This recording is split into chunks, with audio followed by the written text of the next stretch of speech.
The news at 6. First, the highlights. Lagos State Governor approves 1 billion naira takeoff grant for Science Research and Innovation Council. President Tinubu urges Muslim faithful to pray for continuous peace and stability in Nigeria. On the foreign scene, the United States pledges a major aid package for Ukraine energy sector. And in sport, Finidi George resigns as Super Eagles head coach. Now, the details. I am Taiwo Baruwa.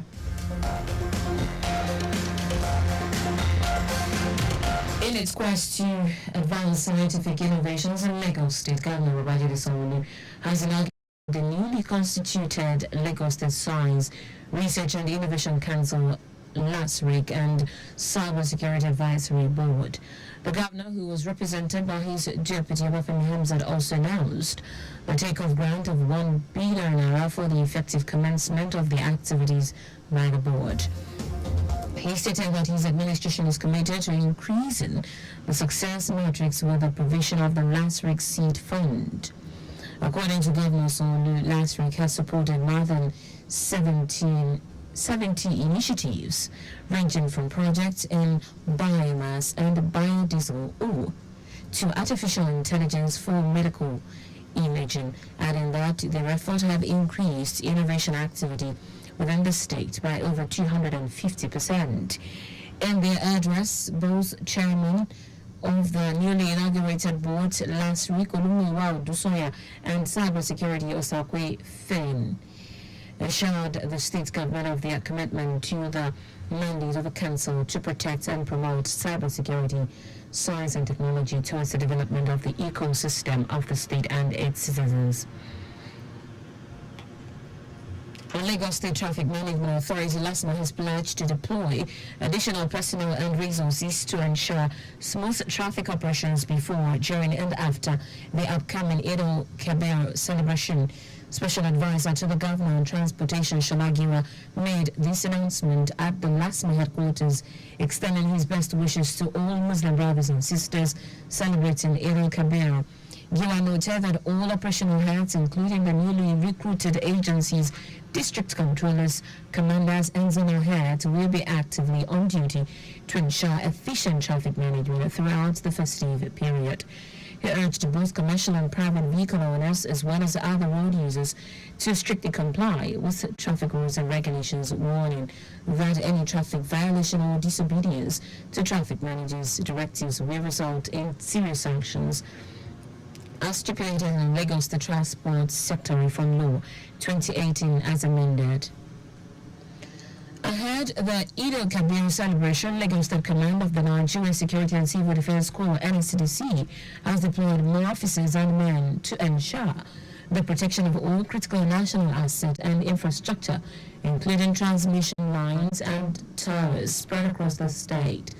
The state commandant of NSCDC, Adedotu Keshiru, explained that the officers and men deployed for this assignment were drawn from various departments, units, area commands, divisions, points, and other relevant information of the command across the state.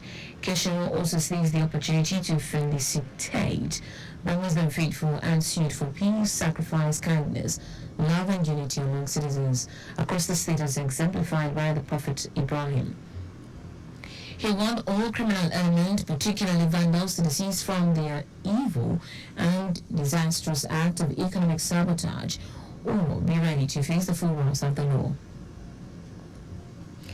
Also, the Inspector General of Police, Kayode Betokun, has directed commissioners of police in all the state of the Federation and the Federal Capital Territory, along with their supervisory assistant inspectors general of police, to strategically set up the security framework in their areas of responsibility ahead of the Eid al-Kabir celebrations.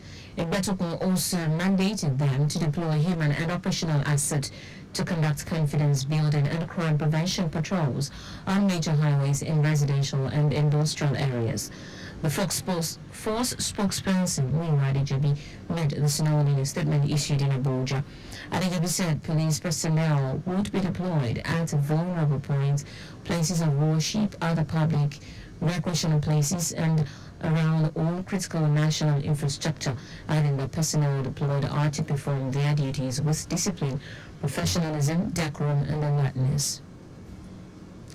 In a bid to expedite the recapture of escaped prisoners, the Nigerian Correctional Service (NCOS) has released a database of inmates who fled from Suleja Medium Security Custodial Center. The escape, which has raised significant security concerns, prompted immediate action from the NCOS. The released database includes detailed information about the inmates aimed at aiding law enforcement and the public in identifying and locating the fugitives. A total of 119 inmates escaped from the Suleja Medium Security Custodial Center, Niger State, on April 24 after a relentless downpour that caused significant damage to the facility, resulted in a breach of the perimeter fence. Now to the rest of the stories. President Bola Tinubu has urged the Muslim faithful to pray for continuous peace and stability in Nigeria while celebrating the 2024 Eid al-Kabir with their families. Tinubu said the sacrifices and great expectations of citizens will not come to naught as he reflects on the essence of Eid al-Kabir, while he prayed that Allah accept their supplications and act of obedience. He assured Nigerians of positive outcomes of his reforms to ease the current hardship citizens are experiencing. The federal government declared 17th and 18th of June as public holidays to mark this year's Eid al-Kabir festival. The 10 Nigerian teenage girls allegedly trafficked to Ghana for prostitution have returned to the country. Now, chairman of the Nigerians in Diaspora Commission, NIDCAM, Abike Baruwa, who stated this in a post on her ex-handle, said the girls who were rescued in Ghana arrived in Lagos at about 9:55 p.m. on Friday. According to her, the girls, who are namely from Imo State, were accompanied by representatives of the Imo State government and were handed over to National Agency for the Prohibition of Trafficking in Persons, NAPTIP, for rehabilitation and counseling.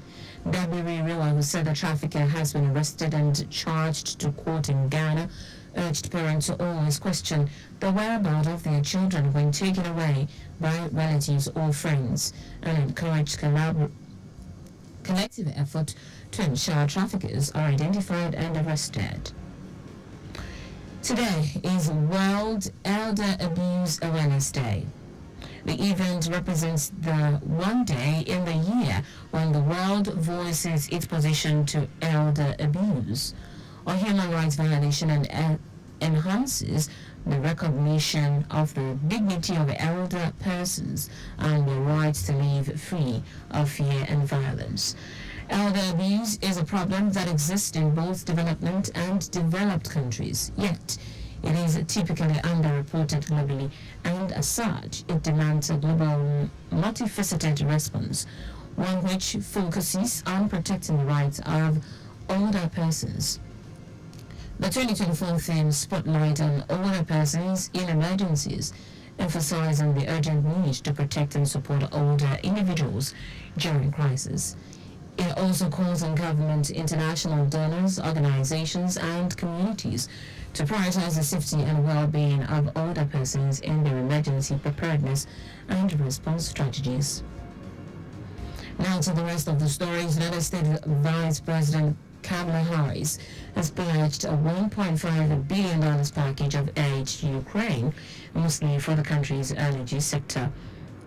The funding, announced at Ukraine Peace Summit in Switzerland, will help repair infrastructure damage by Russian bombardment.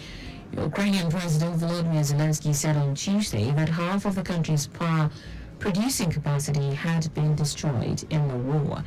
He called on Western countries to provide more aid defenses to protect both energy infrastructure and abandoned population centers, and some have responded. Russian attacks on the power grid have forced energy companies to institute rolling blackouts.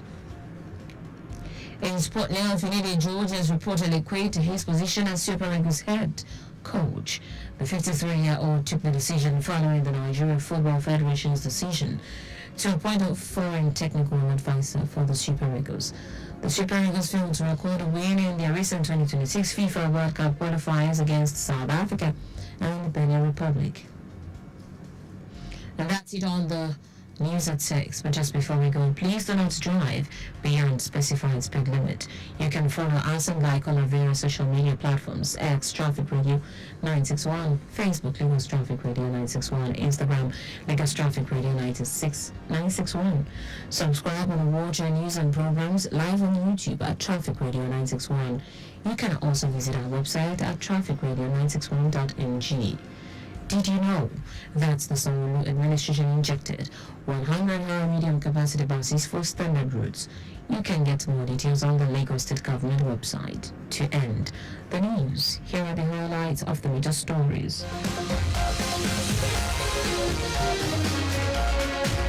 In its quest to advance scientific innovations in Lagos State, Governor Babajide Sanwo-Olu has inaugurated the newly constituted Lagos State Science, Research and Innovation Council last week and Cybersecurity Advisory Board.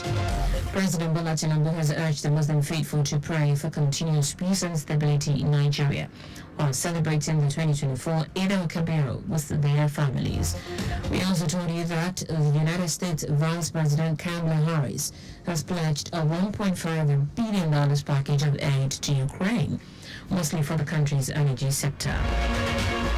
Finally, in sport, Philippe George has reportedly quit his position as Super Eagles head coach. For contact with the newsroom, send a message to info@trafficradio961.g.